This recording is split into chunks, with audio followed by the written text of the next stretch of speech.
All right, welcome back again, everybody. We're talking about the Stockholm syndrome and how narcissists cause this type of psychological phenomenon in a lot of their victims.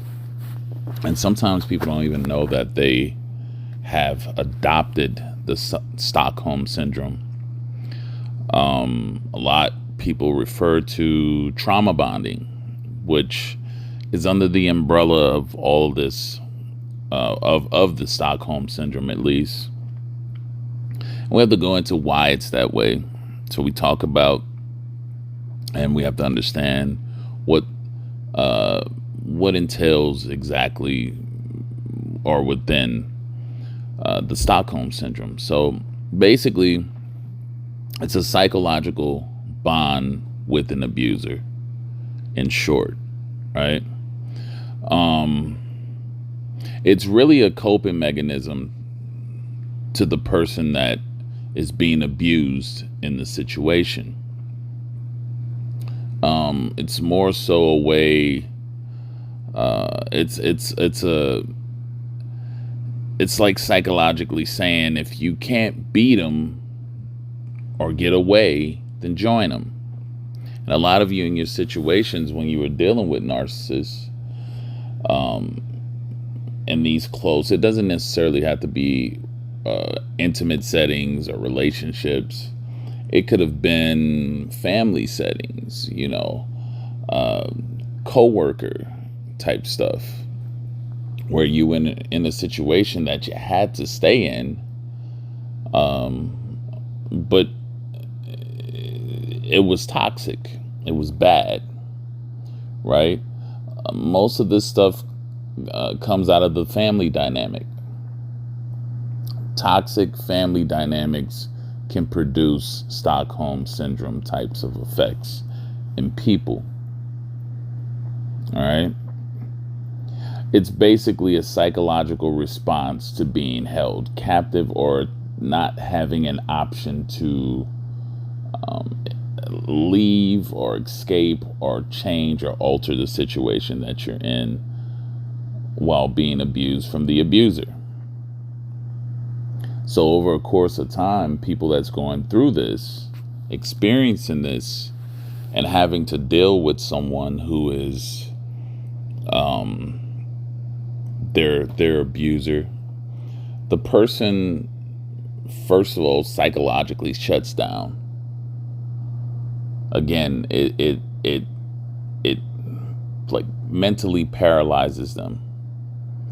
And then the only way that the brain or the body can keep that person functioning is to start identifying with the abuser, with the captor. A lot of times, this is where the person who is entering into the stage of being under that Stockholm syndrome will start giving cooperation to the abuser.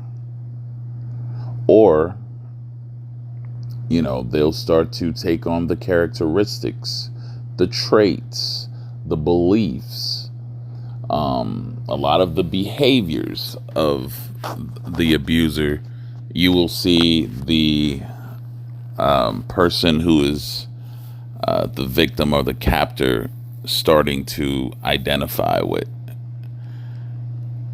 acting almost the same, promoting the abuser's behavior. A lot of the stuff that the abuser does, the captor sometimes even helps to recruit and initiate others under the abuser's umbrella. I mean, this is kind of like similar to what the Marilyn Manson thing had with that cult, where he was having other members of the that he was psychologically abusing to go and recruit others. And they took on the same beliefs and they believed in what the abuser was saying. Right? Now, a lot of this doesn't just pop up and happen instantly. Again, like I said, in the family dynamic, this goes on. Because you could have had abusive parents, very neglectful parents that subjected you as a child to a lot of harsh, unfair, abusive treatment. And that, over a period of time, this is where it differentiates, because some of your siblings might have just was strong enough, moved on from it. Some didn't. Some of the siblings was really affected by it, and they begin to be behave and become the exact same person as the abusive parent. And then in a lot of these situations, that person who develops that Stockholm syndrome is used to kind of like be the overseer of the others, because now they identify with the same values and beliefs of the abuser. It's much easier to utilize them and have the victim now go out and victimize and antagonize and oppress others. And again, the victim is only doing this as a coping mechanism because they are not able to cope with the amount of abuse that they're being given by the abuser. So this is a way to protect themselves from getting the harsher end of the stick, right? The harsher end of the treatment, where the others who resist and not give in and not cooperate with the abuser are punished even more. So psychologically, the person who starts to identify and bond with the abuser is given a pass, so to speak. They're still going to get abused, but they're not going to get it as bad as opposing the abuser. And so this is what you see in that dynamic of that Stockholm syndrome. Like I said, a lot of times it's played out within the family dynamic growing up. A lot of you may have seen it. You just didn't understand it at the time as a kid, as a child, because, yeah, you were a child. You didn't know what the hell was going on or what you were seeing, where you had this favorite, right? You had this favorite child who was getting all the attention and seemed to get by, they call it the golden child, was able to get by and get away with stuff, get less punishment, get shown favoritism, blatantly right in front of you.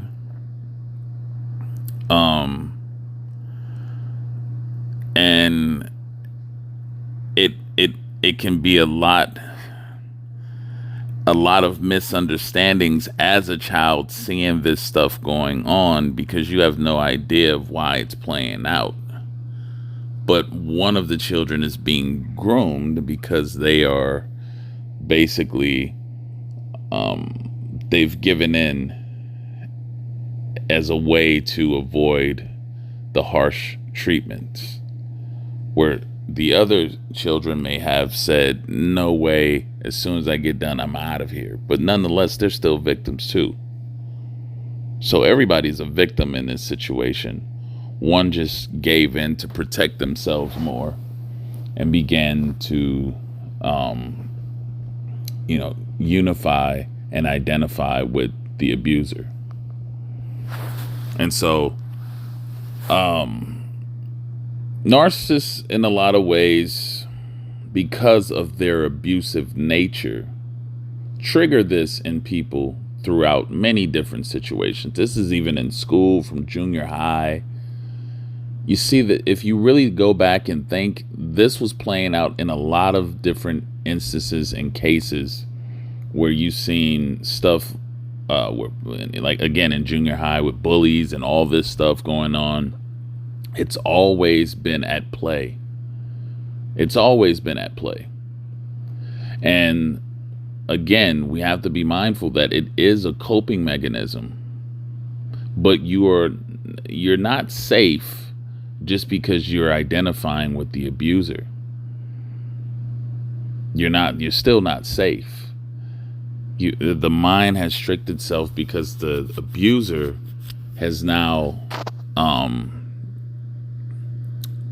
let off, at least, and not targeting the victim that they have, because it's a surrender, in other words.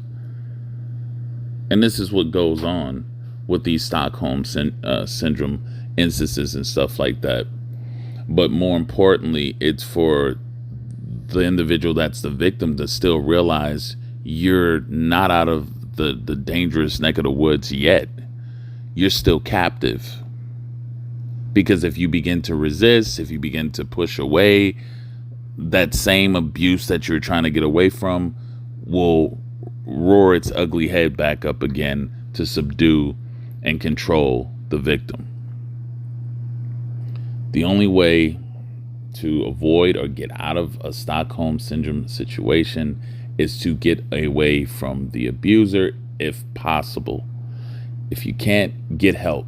Get many resources as you can to help you out so that you're not alone fighting that battle. And that's about all for this video, folks. Enjoy the rest of your day. Have a good one. Love yourselves. Hit the like button too, man. Go ahead and hit that like button. And share the videos. Until next time, have a good one.